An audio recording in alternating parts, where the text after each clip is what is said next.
Vamos lá, gente. Então, hoje nós vamos falar um pouco sobre equação do segundo grau. Então, para a gente estudar um pouco a equação do segundo grau, vamos conhecer um pouco da história. Então, os primeiros relatos encontrados sobre a equação do segundo grau foi encontrado muito lá atrás, há 4.000 anos atrás, lá nos povos babilônios. Então, lá eles descreviam a equação do segundo grau através de textos, através de poesias. Sim, poesias. Poesias que eram utilizadas para poder descrever a equação do segundo grau, para poder resolver a equação do segundo grau. Então, eles resolviam assim. Por quê? Porque não tinha desenvolvido naquela época ainda a parte algébrica da matemática, essa parte algébrica que nós conhecemos hoje. Então, tudo era feito através de textos, através de poesias, de regras. Então, aqui, vamos lá ler um pouco. Então, ele diz aí, os problemas que envolvem a resolução das equações quadráticas é muito antigo. Alguns dos primeiros datam de mais de 4.000 anos atrás, propostos pelos antigos babilônios, que tinham por finalidade encontrar dois números conhecidos, sua soma e seu produto, ou seja, semiperímetro e sua área. Repare que eles relacionavam muito com a geometria, que era a parte que era mais desenvolvida deles.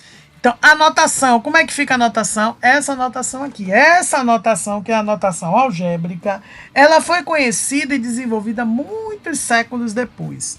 Então, essa notação algébrica ela é formada por que essa equação? Por três coeficientes, A, B e C, e uma variável, que é a variável x. Óbvio que essa variável pode ser z, w, t, certo? Não é isso que caracteriza a equação de segundo grau. O que caracteriza é o termo ao quadrado. Então, essas letras elas podem ser mudadas. O A, B e C não. A, B e C são coeficientes. Eles darão lugar a números. Beleza? Então, o grande detalhe que nessa primeira observação ele frisa que o A, o coeficiente A, ele tem que ser diferente de zero. Por que o coeficiente A tem que ser diferente de zero? Vamos lá entender.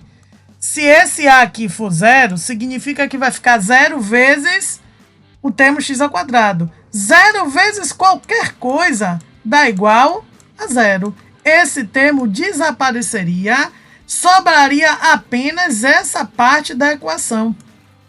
Só que o que caracteriza ser uma equação de segundo grau é o termo ao quadrado. Então, se ele desaparece, deixa de ser uma equação do segundo grau e voltaria a ser uma equação do primeiro grau. Beleza? Então, recapitulando, o coeficiente A está colado multiplicando o x ao quadrado. O coeficiente B está colado multiplicando o x. E o coeficiente C, que é conhecido como termo independente, ele vai estar sozinho, sem ninguém, sem nenhuma letra, sem nenhuma variável sendo multiplicada. Beleza? Então, esses são os três coeficientes. Vamos lá identificá-los no exemplo. Então, eu tenho aí letra A, o coeficiente A, 3, o B, menos 2, o C, 1.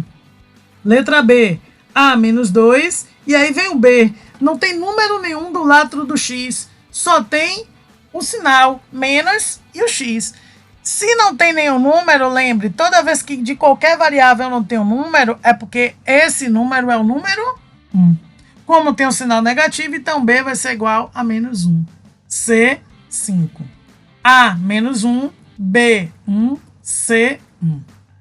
A, 4. B, menos 5. C, 10.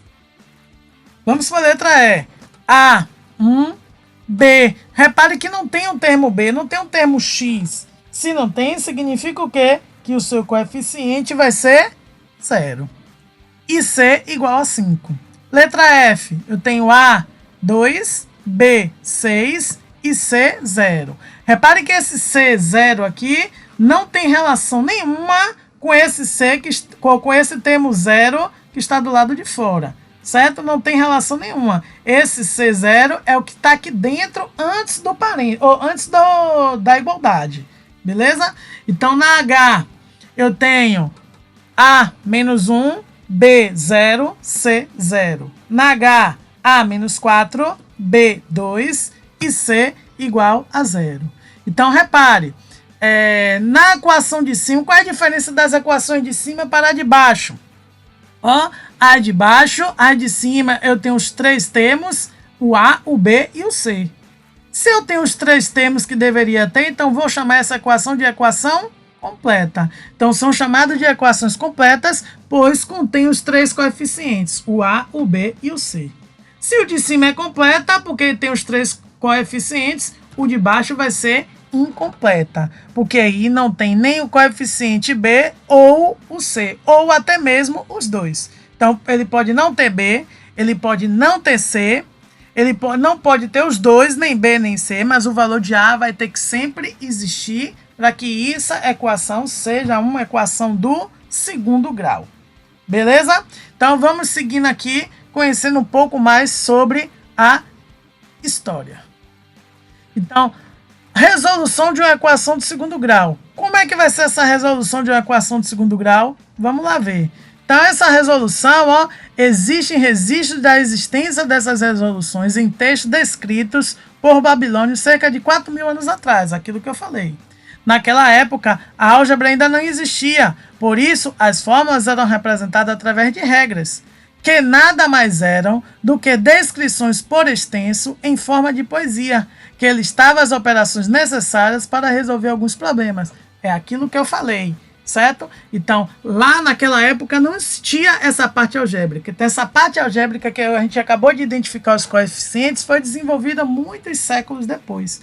Mas como é que eu vou resolver essa equação? Porque o que importa para a gente é a gente conseguir resolver essa equação do segundo grau. A gente vai resolver como? A gente vai resolver com a fórmula famosa, a tal fórmula de Bhaskara, que é um dos métodos mais conhecidos para determinar os valores de x de uma equação do segundo grau.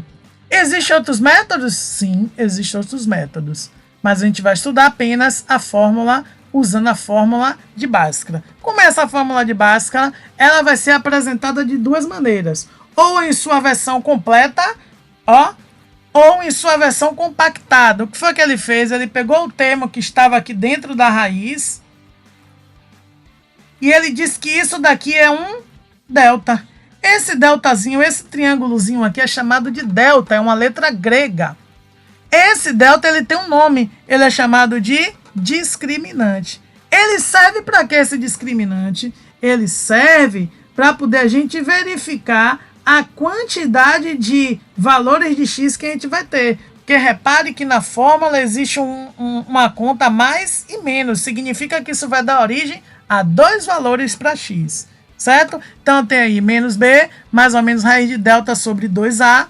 E o delta que é b ao quadrado menos 4 vezes a vezes c. Lembrando, esse a, b e c são os coeficientes da equação do segundo grau que nós aprendemos a identificar no slide anterior.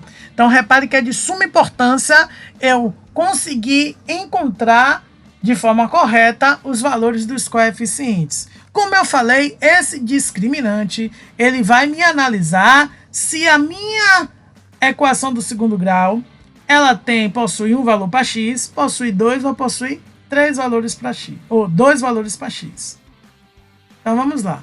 Quando o delta é menor do que zero, significa o quê? Significa que essa equação do segundo grau não vai ter nenhum valor para x. E aí a gente diz que essa equação não tem raiz real. Porque é isso que a gente está encontrando quando a gente pega a equação de segundo grau e resolve encontrando o valor de x. Esse valor de x que a gente está encontrando, ela é chamada de raiz dessa equação. Então, a gente está encontrando a raiz dessa equação.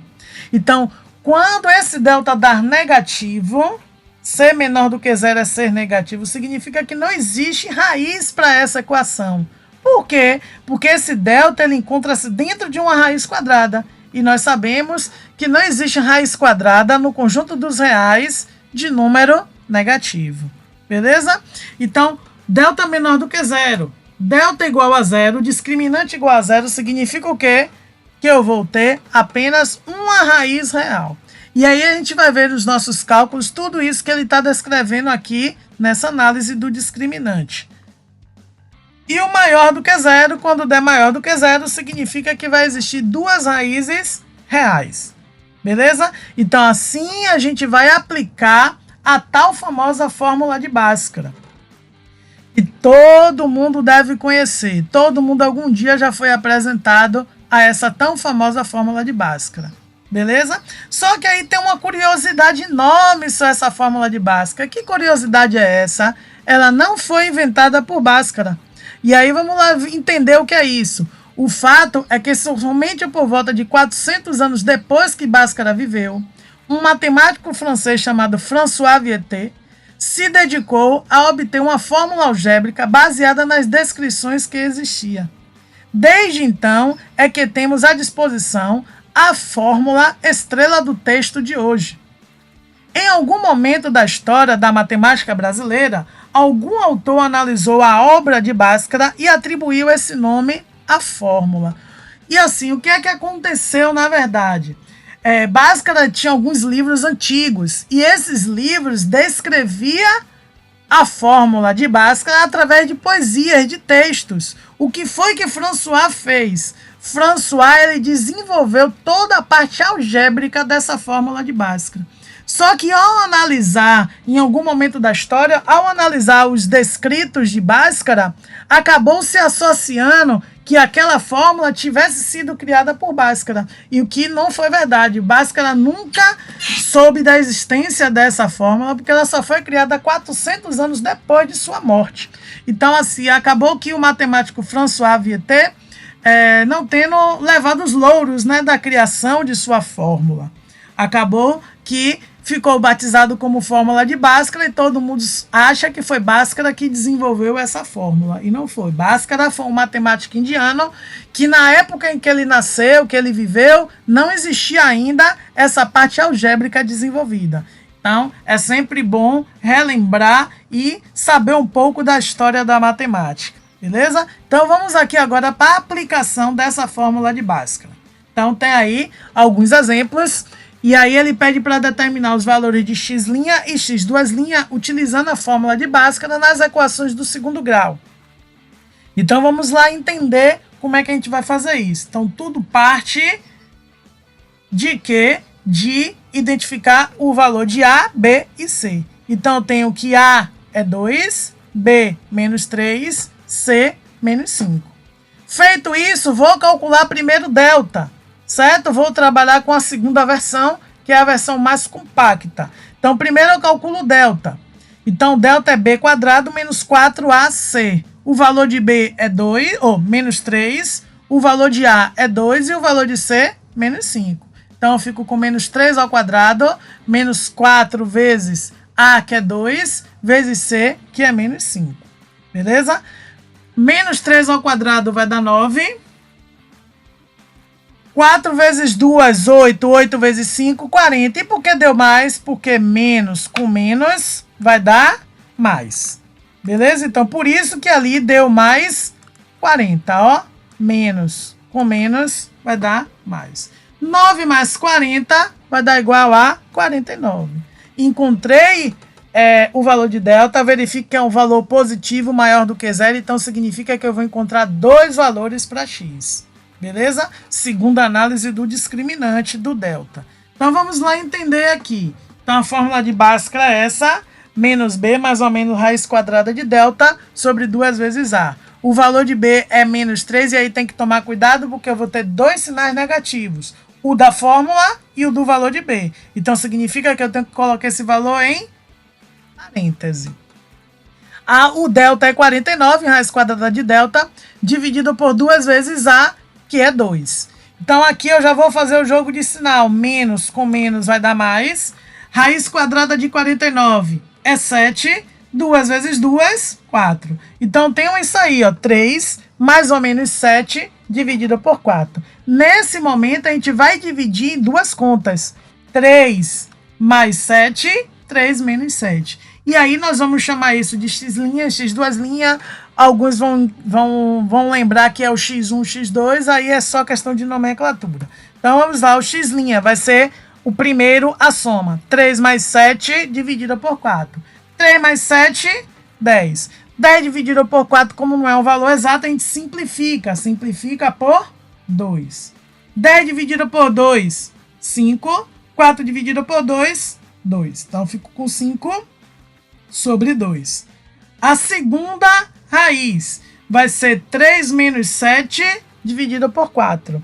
3 menos 7 vai dar menos 4. Menos 4 dividido por 4 vai dar igual a menos 1. Repare que houve uma falha aqui, mas é menos 1 aqui. Beleza? Então, eu encontrei aí as duas raízes, os dois valores de x. 5 meios e menos 1. Beleza? Vamos ver o segundo exemplo. Eu tenho o valor de A igual a 1, o de B menos 2 e o de C igual a 1. Delta primeiro, B quadrado menos 4AC, o valor de B menos 2, o valor de A 1, o valor de C também 1. Menos 2 ao quadrado vai dar 4. 4 vezes 1 vezes 1 vai dar 4. 4 menos 4 vai dar igual a 0. Então, o que foi que eu falei? O delta deu maior do que 0 e encontrei dois valores para x. O delta igual a 0, lá ele disse que eu vou encontrar um valor para x. Então, vamos lá jogar na fórmula de Bhaskara e ver se é isso mesmo. Então, o valor de B é menos 2. Novamente, a mesma situação do exemplo anterior. Tomar bastante cuidado na hora que for substituir esse valor de B. Então, vai ter que ficar entre parênteses novamente. Então, tenho aqui, ó, menos com menos dá mais novamente. E raiz quadrada de 0 é 0. Ela existe. Nesse momento, repare, eu somar ou subtrair de 0 não faz nenhuma diferença. Então, por isso que aqui ele diz que só vou ter uma raiz. Por que eu só vou ter uma raiz? Porque o valor de x' vai ser igual ao valor de x duas linhas. Então, vamos lá dividir. 1 mais 0 vai dar 1. 1 dividido por 2 fica 1 sobre 2. 1 menos 0 também dá 1. Então, repare que aqui a gente conclui que o quê? Que x' é igual a x duas linhas. Beleza? Caracterizando, então, que quando o delta dá igual a 0, realmente a gente só encontra um valor para x. Beleza? Vamos para a letra C. Então, A vai ser 3, B menos 2, C igual a 8. Joga no delta primeiro. Então, B é menos 2, o A é 3, o C é 8. Menos 2 ao quadrado vai dar 4. Aqui eu tenho 4 vezes 3 vezes 8 vai dar 96. 4 menos 96 vai dar igual a menos 92. Como o delta dá negativo, o que é que acontece? Delta negativo significa que eu não consigo tirar o valor de x. Por quê? Porque esse delta está dentro de uma raiz e raiz quadrada não existe para número negativo. Não existe raiz quadrada, raiz real quadrada de um número negativo. Beleza? Então, isso significa o quê? Que não tem valor de x. Então, como o valor do discriminante deu negativo, não existe valores para x que satisfaça essa equação. Beleza? Então, vamos para a letra D. Então, o valor de A, menos 1, o C, 6, o B, 6, o C, menos 8. Delta, então, tem o B ao quadrado, 6 ao quadrado, menos 4 vezes A, que é menos 1, vezes C, que é menos 8. E aqui, cuidado com o jogo de sinal. 6 ao quadrado vai dar 36, ó. Aqui, menos com menos, mais com menos, menos. Então, eu vou ficar com 36 menos o quê? 8 vezes 4, 32. 36 menos 32. Delta igual a 4. Vamos para a fórmula de Bhaskara. Menos B, menos 6, mais ou menos raiz quadrada de delta, que é 4. 2 vezes A, que é menos 1. Então, aqui eu vou ficar com menos 6 mais ou menos 2, dividido por menos 2. Divide menos 6 mais 2 dividido por menos 2. Menos 6 mais 2 vai dar menos 4. Repare, aqui na divisão também faço o jogo de sinal. Menos com menos vai dar mais. Então, 4 dividido por 2 vai dar igual a 2 positivo. O outro eu tenho menos 6 menos 2 dividido por menos 2. Sinais iguais eu conservo o sinal e somo. Então, aqui eu vou ficar com menos 8 dividido por 2. Menos 8 a mesma coisa, ó. Menos com menos vai dar igual a mais. 8 dividido por 2 vai dar 4 positivo. Beleza?